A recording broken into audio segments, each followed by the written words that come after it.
Alors bonjour tout le monde, nous voici à la deuxième partie de la rédaction du projet de l'unité d'apprentissage numéro 2, soit la rédaction de l'histoire sociale.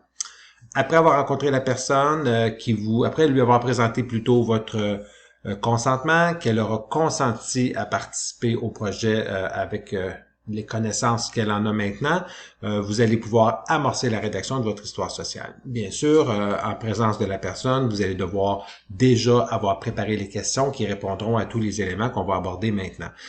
C'est important de vous mentionner que lors de cette rencontre de prise de notes ou de cueillette d'informations, vous pouvez recourir à un pad de feuilles que vous allez avoir déjà préparé vos questions, mais je vous encourage fortement à éviter là d'être concentré trop sur votre papier parce que ça va créer quelque chose qui va être peut-être moins fluide dans la participation, dans la façon dont la personne va se dévoiler par rapport à ce que vous avez besoin comme information. Mais soyez sans crainte, vous avez le droit de vous référer à un document comme ça pour vous assurer d'avoir rencontré toutes les exigences.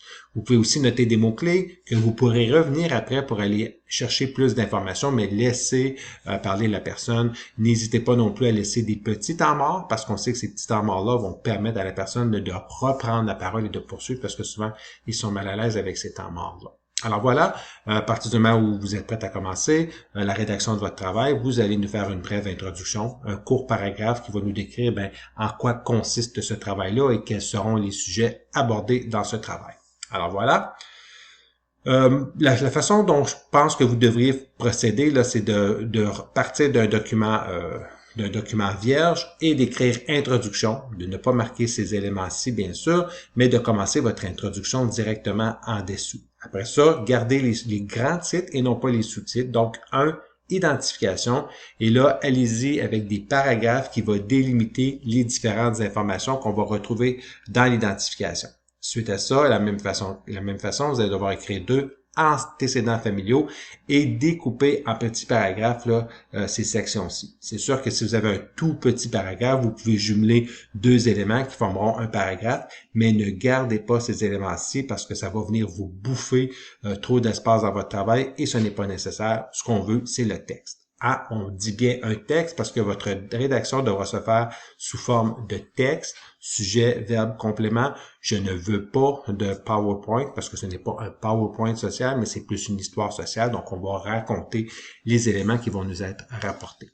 Sur ce point, j'ajoute que je vous invite à dire régulièrement tout au long de votre travail que ce sont les paroles qui vous ont été rapportées par la personne pour me permettre de croire qu'il ne s'agit pas d'un jugement de votre part. Donc, à titre d'exemple, vous pourriez dire, d'après Luc, si votre sujet s'appelait Luc, son père venait de, ou il nous dit que, la personne nous rapporte que, juste pour qu'on s'assure tout au long de la rédaction de votre histoire ou à sa lecture que les informations vous ont été partagées par la personne. Alors voilà.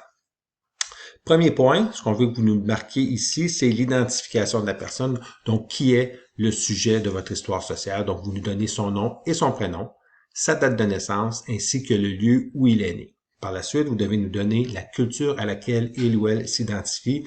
Donc, ça veut tout simplement dire qu'il se peut que la personne soit née ailleurs qu'au Canada, mais que depuis le temps qu'elle est ici, elle s'identifie davantage à la culture canadienne, à la culture québécoise, franco-ontarienne, etc. Ou il se peut aussi que la personne soit née ici, mais que sa famille venant de l'extérieur, qu'elle ait plutôt adhérer aux valeurs de sa famille d'origine qui serait peut-être africaine, haïtienne ou etc., etc. Donc, tout simplement nous dire à quelle culture elle s'identifie. Pas plus d'informations que ça ici, c'est tout ce qu'on a besoin de savoir. Au point 2, on cherche à connaître les antécédents familiaux, c'est-à-dire qui est sa famille d'origine. Et je dis bien famille d'origine parce que ce ne sont pas les membres qui composent sa famille actuelle. Hein. Rappelez-vous qu'on parle d'une personne âgée d'au moins 25 ans. Donc, qui sont ses parents, frères et sœurs et comment fonctionnait la famille lorsqu'il habitait chez ses parents lorsqu'il était plus jeune. Alors voilà, premier point qu'on cherche à connaître ici, c'est qui sont ses parents. Donc, pour les 2 parents, autant le père que la mère, vous allez devoir nous donner son nom, prénom, nom, son âge. S'il est décédé, vous nous dites à quel âge il avait lorsqu'il est décédé et de quoi est-il décédé. Son lieu de naissance, son niveau d'éducation, donc est-ce que c'est école secondaire, est-ce qu'il a même décroché avant, collégial, universitaire, etc. Quel emploi pratique-t-il présentement ou a-t-il pratiqué du moment où il travaillait? ou était-il sans emploi, pour quelles raisons, son niveau de santé mentale et physique, si la personne en a connaissance, des traits de sa personnalité, alors quel genre de personne était-ce, des forces et autres informations importantes là, que la personne pourrait vous mentionner par rapport à de la maladie ou par rapport à des événements peut-être plus traumatisants qu'il aurait vécu. Donc, tout simplement, nous faire un paragraphe pour le père et un paragraphe pour la mère avec ces informations-ci. Suite à ça, un court paragraphe pour les frères et sœurs en nous donnant seulement leur prénom, nom, prénom, l'âge et des faits importants s'il y en a. Ici, on pourrait parler peut-être de maladies ou d'expériences de vie difficiles qui sont connues là, par votre sujet. Après ça, ce qu'on cherche à savoir, c'est comment fonctionne le partage des tâches à la maison et dans la maison familiale, bien sûr, partage des tâches et les rôles dans la famille familiale et quelles sont les méthodes de discipline préconisées par les parents. Donc, est-ce que c'est le père qui fait tout, la mère qui fait tout parce que le père travaille? Est-ce que les deux parents travaillent et que les enfants doivent se charger des tâches à la maison? Est-ce que chacun des enfants a des tâches équitables, etc.? Et on veut savoir, lorsque ça ne faisait pas l'affaire des parents, quelles étaient les méthodes de discipline préconisées? Est-ce que c'était la fessée? Est-ce que c'était des retraits dans la chambre? N'importe quoi que la personne va vous nommer à ce moment-là qui rentre dans la discipline. Quelles sont les sources de stress à la maison? Par stress, on parle évidemment de défis ou de problèmes que vivait la famille. Donc, on les énumère et on explique un petit peu leur contexte. Ça me surprendrait beaucoup qu'il y ait une famille qui n'y ait pas eu de stress. Alors souvent, c'est parce que la personne ne comprend pas bien la question. Ça peut être des problèmes financiers, ça peut être un décès dans la famille, ça peut être des relations extra-conjugales, ça peut être la maladie de quelqu'un qui est venu ébranler, si on veut, le noyau familial. C'est ce qu'on cherche à connaître ici. Après ça, on cherche à connaître quelles sont les stratégies utilisées par la personne lors des conflits familiaux. Donc, ce sont les stratégies de votre sujet pour faire face à ces conflits-là. Si les parents se disputaient, qu'est-ce qu'elle faisait, elle, pour prendre soin d'elle? Est-ce qu'elle se réfugiait dans sa chambre? Est-ce qu'elle allait consulter des amis? Est-ce qu'elle écrivait dans un journal? Peu importe, c'est ces informations-là qu'on cherche à connaître ici. Après ça, on veut connaître les forces de la famille. Alors, qu'est-ce qui caractérise sur le plan du bon fonctionnement de cette famille-là, si on veut? Après ça, les valeurs qui ont été véhiculées par la famille et qui ont influencé la personne. Peut-être que les parents préconisaient l'honnêteté, la scolarité, le respect des règles, etc. C'est ce qu'on cherche à connaître ici. Et suite à ça, la perception de la personne quant à la qualité des liens qu'elle entretient actuellement avec chacun des membres de sa famille ou lors du décès d'une personne si, par exemple, ses parents sont décédés. Et là, faites-moi pas, ne me dites pas, elle entretenait d'excellents liens avec tous les membres de sa famille, parce qu'on sait que les liens divergent souvent d'une personne à l'autre. Donc, quelle était la qualité de son lien avec son père, avec sa mère, avec son frère aîné, avec sa sœur plus jeune, etc. Je veux que vous soyez précis par rapport à la qualité de ces liens-là. Alors voilà pour la famille d'origine. Maintenant, on va parler de son enfance ici et de l'adolescence. Ce sont deux petites parties du travail différentes, mais les informations qui sont recherchées sont les mêmes. Ce n'est que l'âge à quel on réfère qui va être différente.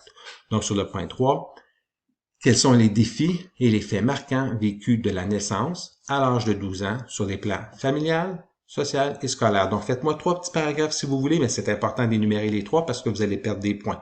Vous allez voir lorsque vous ferez la corrélation avec le corrigé, avec la grille de correction, qu'il y a des points pour chacun de ces 3 éléments-ci. Donc, assurez-vous de répondre aux 3 éléments de façon précise. Si la personne n'a pas rencontré de défi, il faut l'indiquer parce que je vais prendre pour acquis, s'il n'y en a pas, que vous n'avez pas questionné cet élément-ci. Donc, assurez-vous d'écrire. Donc, comment ça se passait à la maison, avec les parents, comment ça se passait avec les amis et comment ça se passait à l'école. Après ça, on veut savoir les stratégies que la personne a utilisées, qui ont été gagnantes pour elle, pour faire face aux défis durant cette période-là.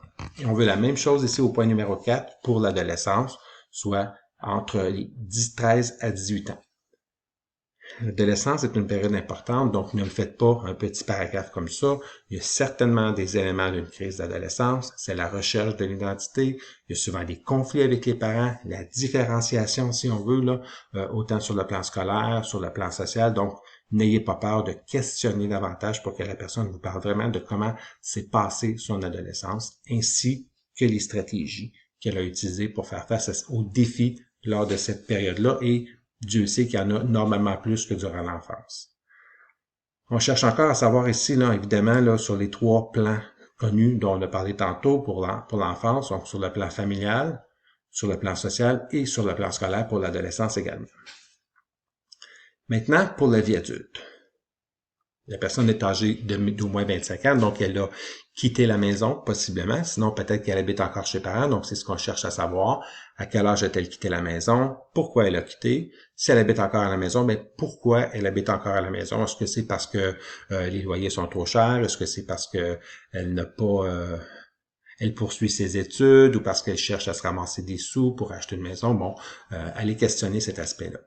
Décrivez-nous aussi, bon, qu'est-ce qui s'est passé depuis ses 18 ans jusqu'au moment d'aujourd'hui et tous les défis auxquels elle aura fait face. On s'entend que si vous parlez d'une personne de 45 ans, vous risquez de devoir aller chercher les éléments marquants entre 18 à 45. Si c'est une personne qui a 30 ans, mais entre 18 et 25 ans ou 30 ans. Donc, on veut savoir ce qui s'est passé là, durant cette période-là.